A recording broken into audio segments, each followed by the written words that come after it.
Good afternoon, everyone. I'm Roisin McKee. I'm Project Director with the HATS Network, and I'm delighted to welcome you to this webinar on funded skills support from Ulster University.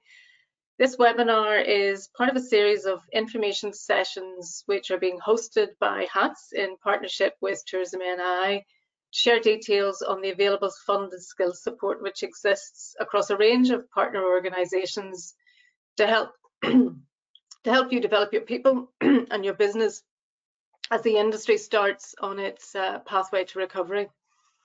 You'll find details on tni.com for the other sessions that are coming up in the series tomorrow and Monday, which are covering support for upskilling, apprenticeships, and workplace health and well-being. All sessions will be recorded, so you'll have the opportunity to access at a time that's convenient for you if you're not able to join us live. But before we begin this session, just by way of introduction to the HATS network, for those who are not familiar with us, it's a network which I facilitate, and it brings together a strategic group of sector employers and key stakeholders who have a collective interest in addressing issues around sector attractiveness and skills development. One strand of our activity is focused on raising employer awareness of available funded skills support to help the sector build back better from the impact of the pandemic. And it's within that context that we're bringing you these bite-sized information sessions to hear about the skills support and help provide ease of access to that. So this first webinar session will look at how you can access consultancy support from Ulster University with a focus on innovation vouchers and management knowledge transfer partnerships. So to begin, it's my pleasure to welcome Amanda Fullerton, Dr. Peter Bolan and Dr. Laura Bradley from Ulster University. And to kick things off, I'll hand over to Amanda and Peter for a short presentation. We'll open up for any questions at the end, which you can submit directly into the chat function on your screen. So Amanda, you're welcome, and the floor is yours. Okay, thanks very much, Roisin, and it's great to be invited. So I manage the Knowledge Transfer Partnership Programme at Ulster University, so I'll kick on and I'll describe through my quick presentation Classic KTP and Management KTPs. So on the screen, you can see, just bear with me, I'm navigating from remotely. On the screen, you can see a slide which explains what KTP is all about. So Knowledge Transfer Partnerships, or KTPs, they help business to improve their competitiveness, productivity and performance through the better use of expert knowledge and technology and skills that reside in colleges and universities in the knowledge base, as it were. So a KTP is a grant-funded partnership between a business, a team of academic experts and a skilled graduate, who we call the KTP Associate. And KTP covers all sectors and disciplines. And it's people who make the partnership. The business identifies a strategic need or opportunity, but lacks the vital knowledge to deliver an innovative solution on its own, or the potential innovative solution on its own. The university has that vital expertise that the business needs. So the KTP supports the development of a strategically important innovative solution. So, and doing so, it employs a high caliber graduate, known, as I said, as the associate, who acts as a conduit to deliver the project. The associate has a tremendous responsibility by being tasked with transferring and embedding the new capability that the company needs. Just trying to get over to the next slide here. Barry. Oh yeah, here we go. So to be fundable, KTP should demonstrate that there's a clear need to embed the new capability in the business, and that a KTP is the best pathway to address the business need, you know, as opposed to a consultancy or a short-term off-the-shelf solution, for instance. So when we consider three main criteria in assessing potential KTPs. That's impact, innovation and challenge. So we ask ourselves, what is the potential commercial impact of the project in terms of increased net profit? So KTPs must demonstrate a substantial potential increase in profitability after the project has been delivered and embedded. And for that, we focus the business case on the 5-year post-KTP, where will the profitability stand then? We ask ourselves, does the project demonstrate a high level of innovation that's transformative for the business as a result of bringing together leading thinking and new approaches from research outputs, university research outputs? And another important consideration is what challenges will be addressed and overcome for all three parties, for the business, for the academic team, and the KTP associate. So for the university team, in developing a solution that is challenging, it leads to new research outputs and teaching insights, for instance. And finally, we as assessors look for strong cohesiveness between the proposed project plan, the work plan, and the strategic needs of the business as set out in the application. So the KTP journey from project scoping to delivery is fairly straightforward. The university team provides significant support to the business in developing the application and also in recruiting the right graduate to run the project. Although the university employs the associate is jointly recruited with the business and works at the company premises under the company's terms and conditions. The university team spends the equivalent of about half a day per week, most times it's longer than that, in supervising the associate at the business premises. The KTP budget provides funding to train and develop that associate, which in turn then benefits the business. In terms of duration, university KTPs can last between 12 and 36 months, depending on the nature of the project, but most at Ulster last for at least 2 years, some 2.5 and some 3, just depends. One of the big benefits that attracts businesses to KTP is they're well managed. The university manages the KTP from start to finish, and there are monthly steering meetings between the company supervisor, the academic supervisor, and the associate, and the university organises local management committee meetings on a quarterly basis to ensure that the project is on track. So, management KTPs. I've just talked about KTPs, standard KTPs there, which cover all sectors and disciplines. Management KTPs were introduced just less than 2 years ago, and they were introduced to focus specifically on increasing productivity, effectiveness, resilience, sustainability, and improving results. And this was through better management practices and techniques and modeling. So they enable transformational improvement and positive change by identifying key strategic management-based initiatives to increase business effectiveness. Now, the key there is management-based initiatives. So management KTPs are led by a university business school. They now can go cross-faculty and bring in additional expertise, but the main focus is management tools and techniques must be deployed in the knowledge transfer of the project. So businesses that could benefit from management KTPs are growth-oriented SMEs. Management KTPs will not be supported with businesses over 500 employees. Those businesses seeking significant productivity gains and looking for resilience and sustainability and future-proofing, bringing in new techniques to really future-proof the business, from things like the coronavirus pandemic. Those organisations and businesses looking to upskill their people is a huge focus for management KTPs, where there'll be, the deployment of industry-leading practices and innovation processes. The whole thing is focused. Management KTPs are focused on developing good leadership and management from the top, at the top of the organisation, and then trickling through the organisation. They consider subsidiaries of large conglomerate businesses, and that means, it's autonomous business units within large organisations will also be considered on a case-by-case basis. So companies from all sectors prepared for holistic change, and the holistic change's big focus means taking all aspects of the business into consideration. They take a wide view, these KTPs. They deploy, as I said, a range of management practices, tools and techniques to drive business performance at the strategic level. So projects should work across different business functions. For example, this holistic thing again, operations management, logistics, the IT, finance, production, etc. And HR, it's not mentioned there, but definitely.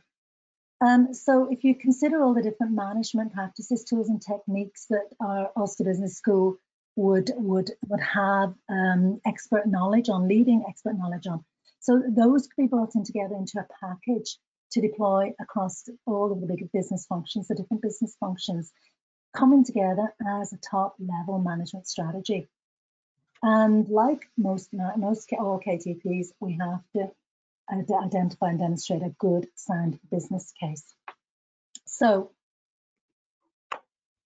examples of types of expertise that our business school, for instance, could deliver.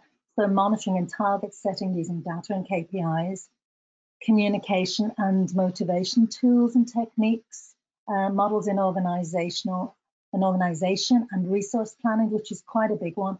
The previous two management KTPs I just submitted have a huge emphasis on resource planning and strategic thinking.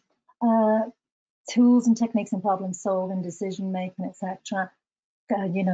Techniques to develop cost, commercial awareness, and also training techniques.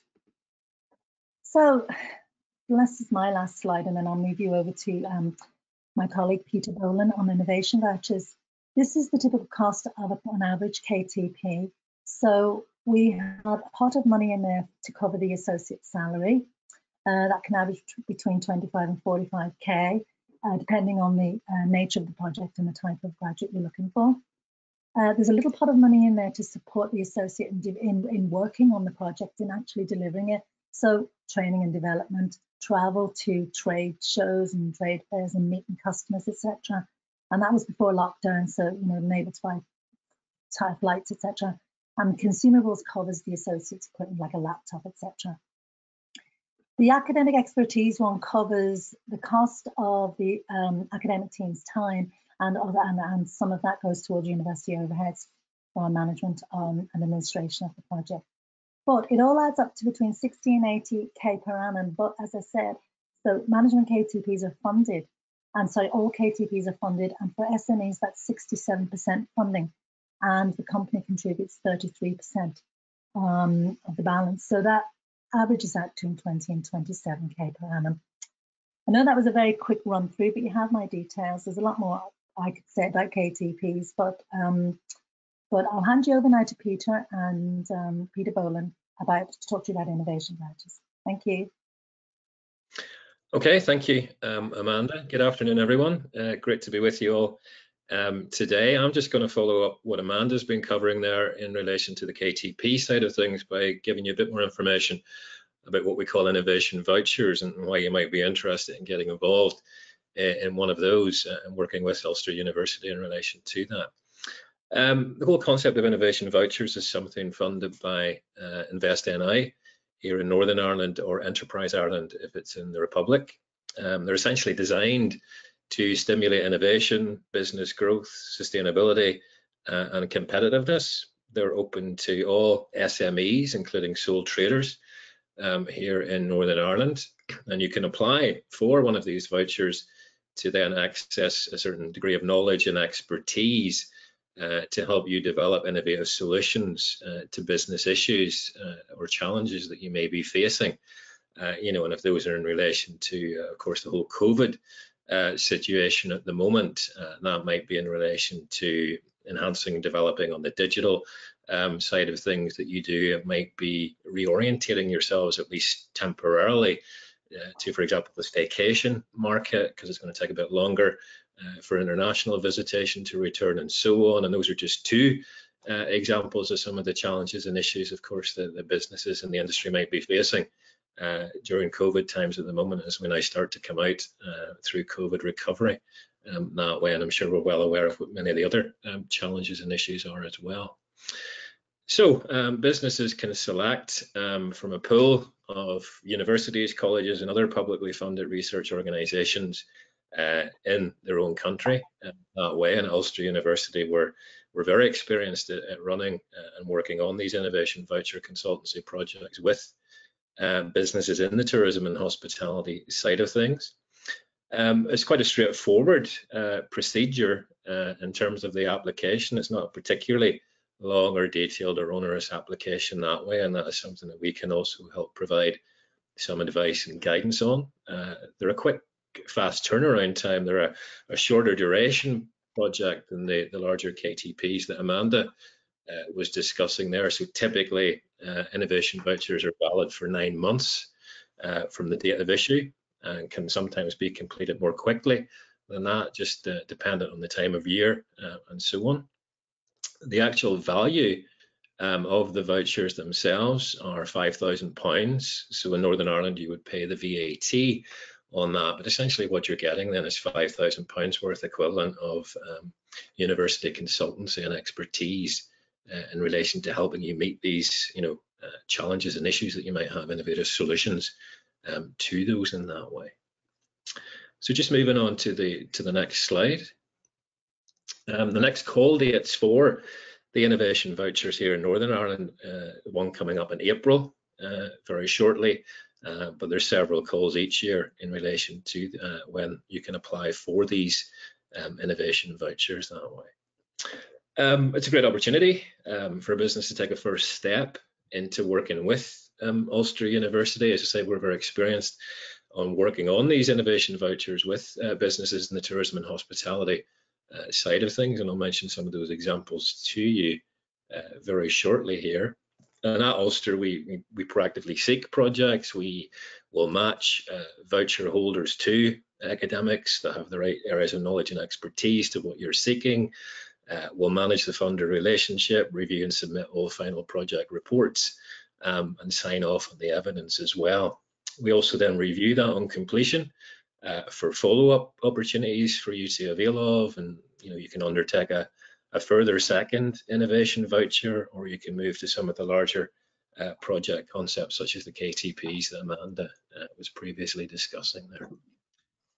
In terms of completed successful innovation vouchers, we've currently done over 700 of those to date at this stage in terms of Ulster University, with 100 of those being cross-border vouchers that way as well. So as I say, that shows you that we're very well experienced in terms of this particular type of help, support and guidance in that way.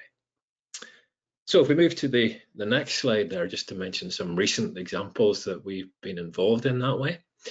One that I was involved in not that long ago was with Ballykilcavan Farm and Brewery in County Laois in the Republic.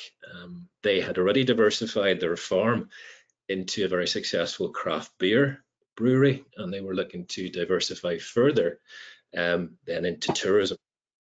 So what we did through the voucher in that particular case was we looked at the current site, we looked at its potential in terms of its suitability for tour groups visiting the brewery, getting experience that way. We looked at the current site in terms of outbuildings and so on, the potential to create a small scale visitor centre and so on, as well as then looking at networking, etc., with certain groups and clusters for Ballykilcavan Brewery then to sort of put themselves as a stop for various tour groups, that might be in coach tours and so on, to make them a key stop then where visitors could experience the brewery and facilities that way and so on as well. Another recent example was with a new startup, Riverband Tours, and they were looking at innovative solutions in terms of how they would provide their interpretive information to their visitors, to their customers that way.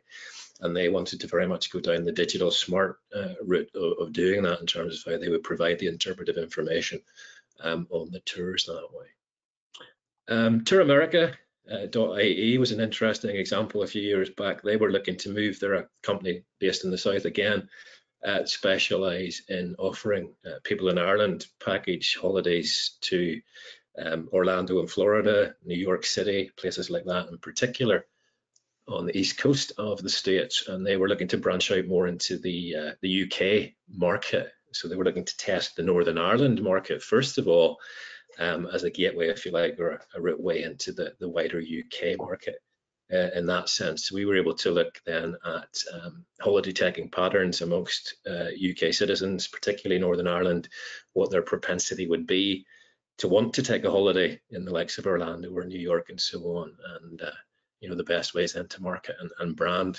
towards that particular market to enable them to set a platform to move further into the UK that way.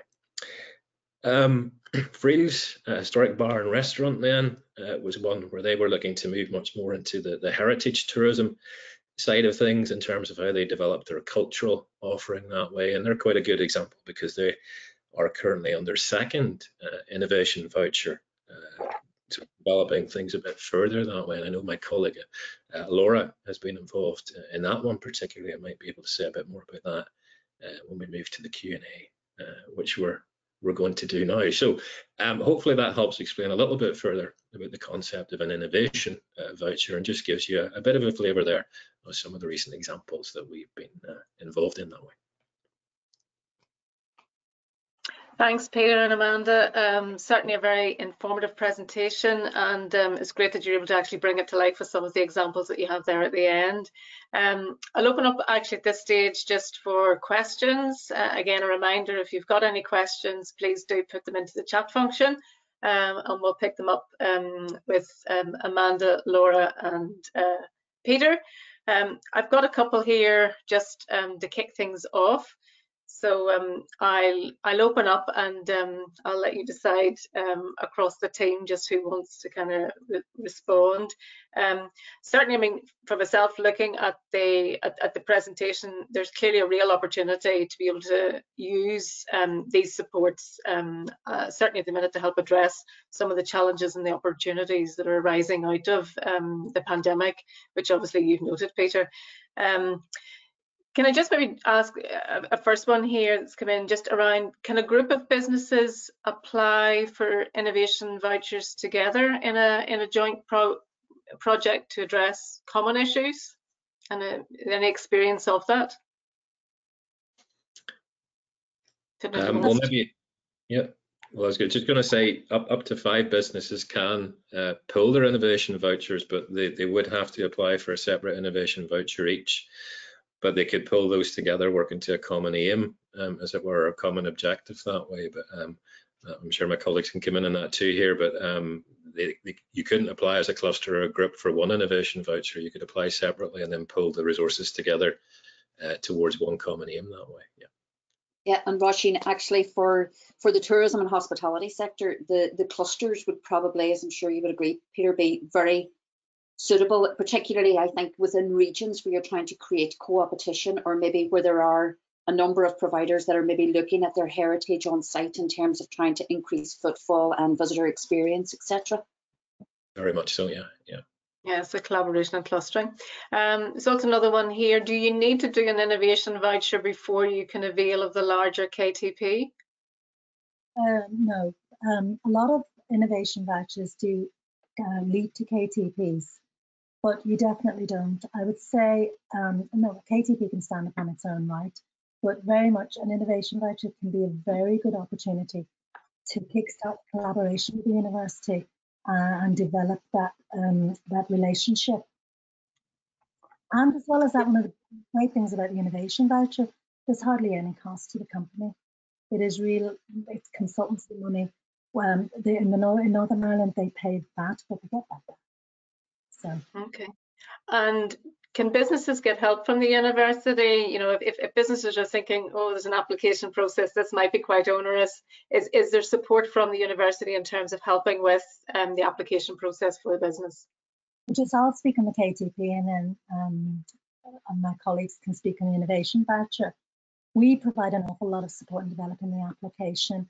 The academics roll up the sleeves and get stuck into it, and I do a lot of reviewing to make sure it's gold standard before it's submitted, because one of the important factors for me is to ensure it's funded after you've gone through the pain and all the work. And so we have a high success rate because of the help we provide in KTPs. Great, thanks, Amanda. And on the innovation side then? Yeah, similarly for the innovation vouchers that I've worked on, I mean, I've completed 10 innovation vouchers, and we would work closely with the applicant. I think it's very useful working on the application because it ensures that the right skill set, that I have and my colleagues have the right skill set when we're supporting the organisation. If you're assisting in terms of crafting and shaping the ideas for what the deliverables will be from that particular project. So yes, heavily supported.